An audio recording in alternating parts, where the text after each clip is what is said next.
Bienvenue sur Market Steph, le podcast qui donne du chien à ton marketing. Ici, on va droit au but. Du concret, du terrain et des perspectives neuves, que tu sois étudiant, solopreneur, gérant de PME ou déjà pro du marketing. C'est en voulant parler à tout le monde qu'on finit par ne parler à personne. Si j'ai choisi cette phrase pour ouvrir cet épisode, eh bien, ce n'est pas un hasard. Elle résume parfaitement l'enjeu des personas. Parce que si tu t'adresses à tout le monde, eh bien tu risques de produire des messages vagues, des messages creux, des offres génériques et surtout de rater celles et ceux qui auraient vraiment pu devenir tes clients. À l'heure du digital, on ne peut plus se contenter de parler à la ménagère de 50 ans aux heures de grande écoute. D'autant plus que nous sommes mais continuellement surstimulés par des pubs de toutes sortes H24. Il est vital pour sortir du lot, eh bien de savoir comment être immédiatement pertinent pour les cibles que l'on cherche à atteindre. Il faut comprendre en détail qui elles sont, pourquoi et comment nos produits ou services répondent à leurs besoins, à leurs pain points. Bref, il faut savoir être précis. Aujourd'hui, on plonge ensemble dans l'univers des personas. Ce que c'est, pourquoi c'est un outil clé en marketing, comment éviter les pièges classiques et surtout comment les construire de manière concrète pour booster ta notoriété, ta visibilité et ton chiffre d'affaires. Mais alors, un persona, c'est quoi? Un persona, c'est une représentation semi-fictive de ton client idéal, basée en revanche sur des données qui, elles, sont réelles. Des études de marché, des interviews, des comportements observés, des données issues de ton CRM ou encore de Google Analytics, des retours clients, des retours du SAV. Bref, du concret. Semi-fictif, ça veut dire qu'on donne un visage et une histoire à des tendances et des informations bien réelles. Alors, attention à ne pas confondre. Un persona, ce n'est pas une projection fantasmée de ton client idéal. Une projection au doigt mouillé, imaginée sans méthode. Ce n'est pas seulement Marie, 32 ans, qui aime le yoga et les brunchs du dimanche. Alors, ces détails, peut-être qu'ils ont leur importance et qui peuvent être utiles, mais ils ne suffisent pas. Ce qui compte, ce sont les éléments qui influencent la décision d'achat. Ses besoins, ses motivations, ses freins, ses critères de choix, ses objections, ses frustrations, ses douleurs. Comme le souligne Tony Zambito, qui est le pionnier des buyers persona, l'important, ce n'est pas comment les gens achètent, mais pourquoi. Le persona, eh bien, c'est un outil d'empathie. Il t'aide à comprendre les raisons profondes, les vraies motivations, celles qui font basculer quelqu'un de je regarde à j'achète. Mais alors, pourquoi les personas sont-ils si importants? Déjà, ils vont te permettre de personnaliser ta communication et ton offre. Un message générique ne parle à personne. À l'inverse, un message qui cible une motivation précise, une douleur spécifique, il va capter l'attention, générer de l'intérêt et in fine convertir. Selon une étude de HubSpot, 72% des marketeurs utilisant des personas voient une amélioration de leur taux de conversion. En deux, les personas vont également te permettre de prioriser tes services et produits. Quand tu sais exactement à qui tu t'adresses, tu sais ce qui est vraiment important pour tes clients. Tu arrêtes de développer des options sympas, mais inutiles, et tu te concentres sur ce qui crée de la valeur. Tes personas, ils vont également te permettre de te guider dans tes décisions stratégiques et créatives. Ton persona, ça devient un petit peu comme un filtre. Avant de lancer une pub, un post ou un script de vente, voire une landing page, pose-toi cette question. Est-ce que ça parle à mon persona? Est-ce que ça répond à un besoin? Est-ce que ça l'aide à résoudre un problème? Persona, cible et segmentation. On va essayer un petit peu de mettre de l'ordre et de bien comprendre ce que chaque terme signifie. La cible, en fait, c'est un groupe. Par exemple, les étudiants de 18 à 25 ans. La segmentation, eh bien, elle va te permettre de découper ton marché avec justement des groupes cohérents selon des critères pertinents. Et enfin, le persona, c'est l'incarnation de l'un de ces segments. C'est un outil opérationnel et pas juste un profil. Par exemple, une marque de vêtements éco-responsable ne va pas s'adresser de la même manière à un étudiant qu'à une cadre de 35 ans, car leur motivation, leurs freins et leurs canaux d'information, ils sont tout simplement différents. Un buyer persona, c'est le persona en marketing et en vente. Le buyer persona, il décrit ton client idéal, ses caractéristiques sociodémographiques, ses habitudes d'achat, ses motivations, ses freins ou encore ses critères de décision. L'objectif est bien dresser un portrait utile, mais surtout un portrait actionnable.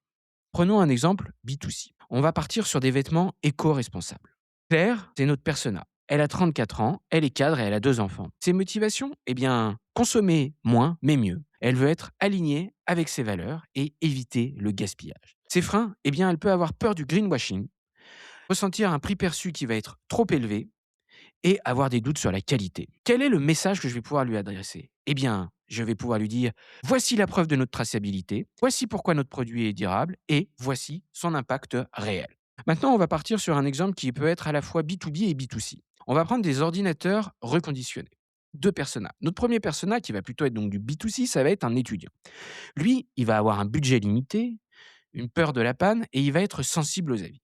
À côté de ça, notre persona B2B, on va prendre un responsable IT. Lui, ce qui va compter, ça va être les délais, la standardisation, le support et la gestion des garanties. On peut se rendre compte que du coup, le message qui va être adapté à ces 2 personas, ça va être économie, fiabilité, délai, service ou encore capacité à fournir en volume. Mais on ne va pas tout utiliser pour parler à chaque persona. On va au contraire essayer de ne pas s'adresser à ces 2 personas de la même manière. Car un message unique, il risquerait de ne toucher personne.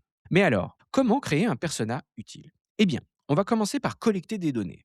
Par exemple, à partir du CRM. Qui achète? Qu'est-ce qu'il achète? Et à quelle fréquence? On va se baser également sur les retours du SAV. Quels sont les problèmes ou les problématiques qui reviennent le plus régulièrement? On va essayer aussi également d'avoir des avis clients. Quels sont les points de satisfaction ou d'insatisfaction? Mener des petites interviews. Même 5 à 10 entretiens de 15 minutes peuvent suffire pour apporter des insights précieux. Ensuite, on va chercher à identifier les patterns. Quelles sont les objections qui reviennent? Quels sont les déclencheurs d'achat? Puis va venir le fait de construire un à 3 personas maximum. Car trop de personas, on revient à la dilution du message. Une fois de plus, si on fait trop de personas, on va essayer d'avoir des messages qui vont s'adresser à trop de monde et c'est absolument ce qu'on veut éviter. Puis vient le fait d'activer le persona. Car un persona qui reste dans un document ne sert à rien. Il faut à tout prix utiliser ce persona quand on va écrire des contenus sur les réseaux sociaux, quand on va choisir les canaux d'acquisition, quand on va construire nos offres ou encore structurer son site. Alors, je vais te donner une petite checklist qui va t'aider à construire ton persona. On va commencer par le critère de la démographie. Âge, genre, situation familiale, profession, revenu. Ensuite, les objectifs, les motivations. Que veut-il? Pourquoi? Et quelles sont ses valeurs? Puis va venir l'idée des comportements. Où s'informe-t-il? Quels réseaux sociaux utilise-t-il? Quelle marque utilise-t-il? Quels sont ses freins? Qu'est-ce qui l'empêche d'acheter? Est-ce que c'est lié à son budget, à la méfiance ou à la complexité? Ça peut être très vaste. Quelles sont ses sources d'information? Est-ce qu'il écoute des influenceurs? Est-ce qu'il se base sur des avis sur des forums? Ou bien est-ce que directement il prend ses sources dans les médias? Ensuite, tu vas essayer de mettre une citation clé, une phrase qui va résumer son état d'esprit. Et si ça peut t'aider, tu peux utiliser également une photo, un avatar. C'est optionnel, mais ça peut être très utile pour toujours visualiser la personne à qui tu essayes de parler. Moi, j'utilise vachement cette technique quand je vais rédiger un post pour une marque ou pour un client et que je vais me dire, mais en fait, à qui finalement ce message s'adresse et comment je dois lui parler. En fait, c'est comment je dois lui parler qui est important. Dernier point, garde en tête qu'un persona n'est pas figé. Mets-le à jour au moins une fois par an, car les comportements et les attentes évoluent. Tu peux utiliser des outils comme par exemple HubSpot, qu'on citait un petit peu plus tôt, qui propose des outils pour créer des personas facilement. Ou alors, sinon, quelque chose de simple, tu te crées dans Canva un visuel avec ton persona, et puis comme ça, tu pourras le faire évoluer au fil du temps et avoir les versions précédentes sous les yeux, ce qui peut être hyper pertinent. Si tu es arrivé jusque-là dans le podcast, pour te remercier, je vais te donner un exemple concret d'un persona pour être sûr que tu comprennes bien comment faire les tiens. On commence avec un peu de storytelling pour bien se mettre en situation. Il y a quelques jours, je déjeunais avec 2 super entrepreneurs canadiens. Alors qu'on parlait de nos business respectifs, un sujet a émergé. La thématique qui nous rassemblait tous les trois, le temps. En d'autres termes, comment gérer vie pro et vie de famille sans se sentir coupable quand on n'est pas en train de bosser. L'un de nous a mentionné une formation qu'il a faite et qui l'a beaucoup aidé à prendre du recul sur la gestion de son temps en tant qu'entrepreneur. Ça m'a donné une super idée pour te proposer un exemple qui, je pense, te parlera à toi qui écoutes ce podcast. Après avoir bien identifié le pain point de ta cible, donc en l'occurrence la gestion du temps, imagine que tu lances une application SaaS de gestion du temps et de bien-être mental, spécifiquement conçue pour les profils qui frôlent le surmenage. Je te présente notre persona qu'on appellera Marc, le manager en quête de sens. Allez, c'est parti pour faire la fiche d'identité de Marc. On commence bien sûr par le profil démographique. Marc, il a 38 ans. Il est marié.